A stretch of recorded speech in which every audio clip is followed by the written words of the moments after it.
Darah dalam semangkuk bakso. Di sebuah desa kecil di pinggiran kota, terdapat warung bakso sederhana yang selalu ramai dikunjungi.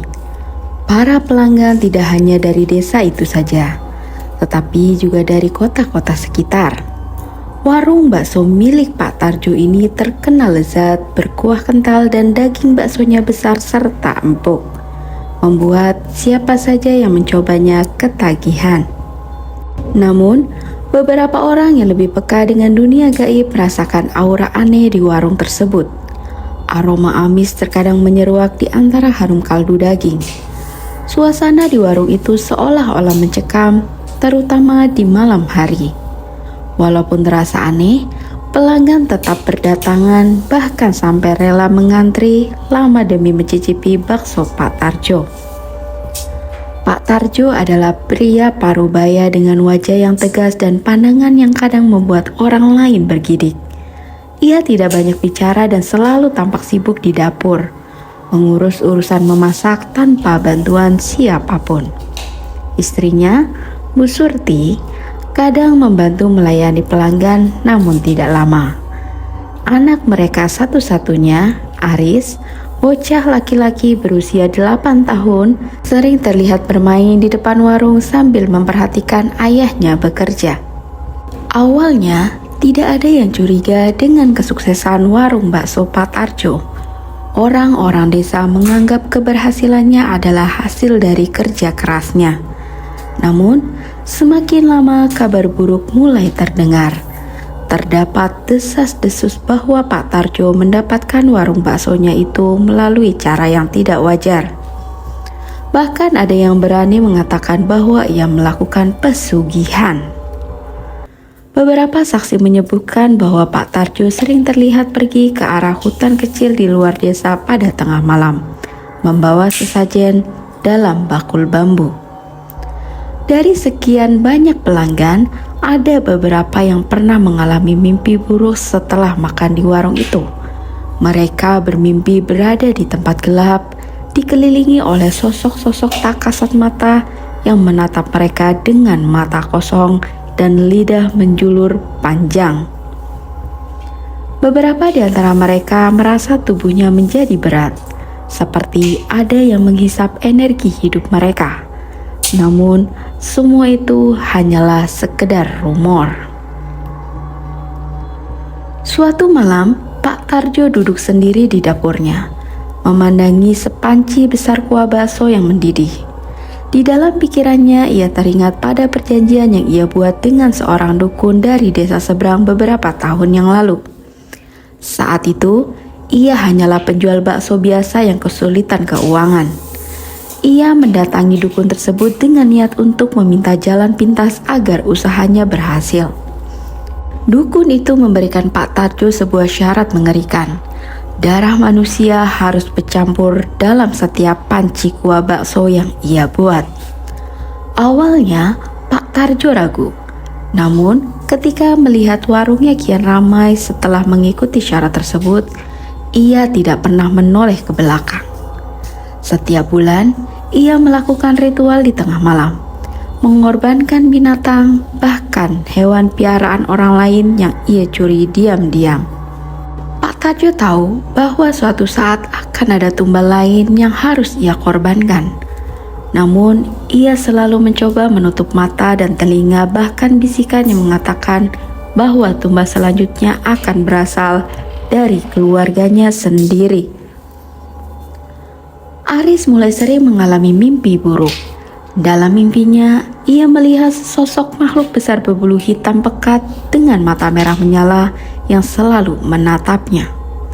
Makhluk itu mengulurkan tangannya seolah ingin meraihnya, sambil berbisik, "Kau adalah milikku, kau adalah jiwaku." Aris selalu terbangun dengan keringat dingin di sekujur tubuhnya. Ia tidak mengerti mengapa ia terus-menerus mengalami mimpi yang sama. Ia mencoba bercerita kepada ibunya, tetapi Bu Surti hanya menganggapnya sebagai mimpi anak kecil yang tak berarti. Namun, pada malam ke-13 mimpinya berbeda. Kali ini, ia melihat wajah ayahnya yang sedang menuangkan sesuatu ke dalam panci besar. Di belakang ayahnya, sosok makhluk berbulu hitam berdiri sambil menatap Aris dengan tatapan kosong.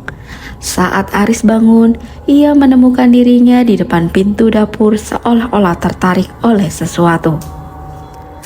Di malam yang gelap, ketika hujan deras mengguyur desa, Pak Tarjo kembali melakukan ritualnya. Di panci besar yang sedang mendidih, ia menuangkan cairan merah kental yang berasal dari botol yang sudah disediakan. Bau amis memenuhi ruangan, bercampur dengan aroma kaldu yang semakin membuat suasana mencekam. Namun, malam itu ada sesuatu yang berbeda. Saat Pak Tarjo menutup pancinya, suara tawa kecil terdengar di telinganya. Ia menoleh dan di belakangnya, bayangan hitam berdiri kali ini semakin dekat. Makhluk itu menatap Pak Tarjo dengan tatapan penuh amarah. Sekarang waktunya. Ucap suara itu. Waktunya kau menyerahkan tumbal. Pak Tarjo terkejut. Ia mencoba memohon waktu, berusaha meyakinkan makhluk tersebut bahwa ia bisa mencari cara lain. Tapi makhluk itu tidak sabar. Anakmu akan menjadi milikku. Ucapnya. Besok adalah waktunya. Pak Tarjo ketakutan dan tidak bisa berkata apa-apa. Ia ingin berteriak, namun tubuhnya kaku. Ketika bayangan itu menghilang, Pak Tarjo duduk lemas, air matanya jatuh. Ia tahu bahwa harga yang harus ia bayar untuk pesugihan ini terlalu tinggi. Namun, nasi sudah menjadi bubur. Ia telah menandatangani perjanjian dengan darah dan tidak ada jalan untuk kembali. Esok harinya Pak Tarjo mengantar Aris ke sekolah seperti biasa. Sepanjang perjalanan, ia hanya diam, sementara Aris bercerita tentang teman-temannya dan kegiatan di sekolah. Di dalam hati Pak Tarjo merasa bersalah, hanya saja ia tahu bahwa apapun yang terjadi, ia tidak bisa menyelamatkan anaknya dari takdir yang ia buat sendiri. Setelah selesai mengantar Aris, Pak Tarjo kembali ke warung. Hari itu, warung baksonya lebih ramai dari biasanya. Namun, rasa cemas terus menghantui pikirannya. Setiap kali seorang memanggil namanya atau terdengar suara kendaraan, ia selalu tersentak kaget, seolah-olah menunggu kedatangan kabar buruk. Sekitar pukul 3 sore, ketika warungnya masih dipenuhi pelanggan, seorang berlari menghampirinya dengan wajah pucat. Pak Tarjo, anakmu Pak, Aris kecelakaan. Pak Tarjo terdiam. Darahnya serasa berhenti mengalir. Dengan tubuh gemetar, ia mengikuti orang tersebut ke jalan raya utama. Di sana, ia melihat tubuh kecil tergeletak di tengah jalan, dikelilingi warga yang berkerumun. Di samping tubuh anaknya, sebuah truk besar terparkir dengan bekas rem yang panjang di aspal basah. Aris sudah tidak bernyawa. Tubuh kecilnya terhantam keras oleh truk yang melintas. Darah segar mengalir dari kepalanya, menggenang di aspal hitam. Pak Tarjo terjatuh di atas lututnya, menatap tubuh anaknya yang terkulai lemas tanpa nyawa. Dalam tangis yang pecah, Pak Tarjo merasakan kehadiran makhluk berbulu hitam itu di belakangnya, tertawa puas sambil berbisik, Janji sudah dipenuhi. Setelah kematian Aris, teror yang datang dari sosok pesugihan semakin menguasai hidup Pak Tarjo. Ia tak hanya dihantui penyesalan, tetapi juga oleh sosok gaib yang seakan menagih jiwa dan semua yang ia miliki sebagai balasan. Setiap malam, Pak Tarjo mulai melihat sosok hitam berbulu itu berkeliaran di sekeliling rumah dan warungnya. Awalnya, sosok itu hanya muncul sekilas di balik bayangan. Tetapi lama-kelamaan makhluk itu semakin berani menampakkan diri secara terang-terangan. Sosoknya berwujud besar dengan mata merah menyala. Tubuhnya berlumuran darah yang menetes ke lantai, meninggalkan jejak dan bau amis yang menyengat.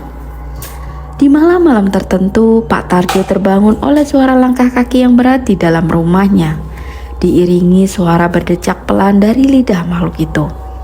Ia mencoba bersembunyi di dalam kamar, menutupi tubuhnya dengan selimut sambil berdoa agar semua itu segera berakhir. Namun doa-doanya tak pernah didengar. Justru semakin kerap ia merasa makhluk itu membisikkan hal-hal mengerikan tentang Aris. Menyebut nama anaknya dengan suara melengking yang memecah keheningan malam. Puncak dari teror itu terjadi saat Pak Tarjo berada di warung menjelang dini hari. Ketika ia sedang membereskan panci besar bekas dagangannya, terdengar suara ketukan keras di pintu belakang.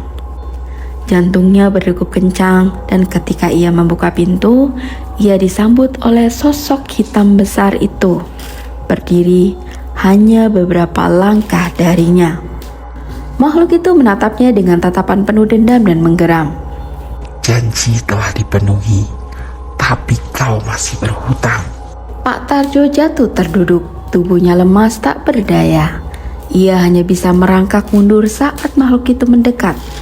Suaranya menggema seakan memenuhi ruangan. Semua yang kau miliki bukan milikmu lagi. Jiwamu adalah milikku. Sejak malam itu, keadaan Pak Tarjo semakin memburuk. Tubuhnya terlihat semakin kurus dan kusam, seolah-olah sesuatu menghisap energi hidupnya. Rasa bersalah dan ketakutan terus menghantui setiap detik hidupnya. Sementara suara-suara gaib semakin sering terdengar, berbisik bahwa ajalnya sudah dekat. Ia mulai melihat bayangan Aris di setiap sudut rumahnya. Aris yang tampak pucat dengan mata kosong memanggilnya tanpa suara, tetapi tatapan matanya penuh duka dan dendam. Suatu malam, ketika Pak Tarjo sudah tak mampu lagi menahan beban ketakutan, ia terduduk di tengah warungnya dengan mata kosong dan pikiran kalut. Lalu tiba-tiba terdengar suara letusan keras dari dapur. Panci besar yang biasa ia gunakan untuk memasak bakso terbakar hebat. Api merah menyala dengan cepat menyebar menjalar ke seluruh penjuru warung. Pak Tarjo tersentak, mencoba memadamkan api yang kini mengamuk dan melahap bangunan warung serta seluruh isinya. Namun, setiap usahanya sia-sia. Sosok hitam berbulu itu muncul di tengah kobaran api, menatap Pak Tarjo dengan senyum menyeramkan.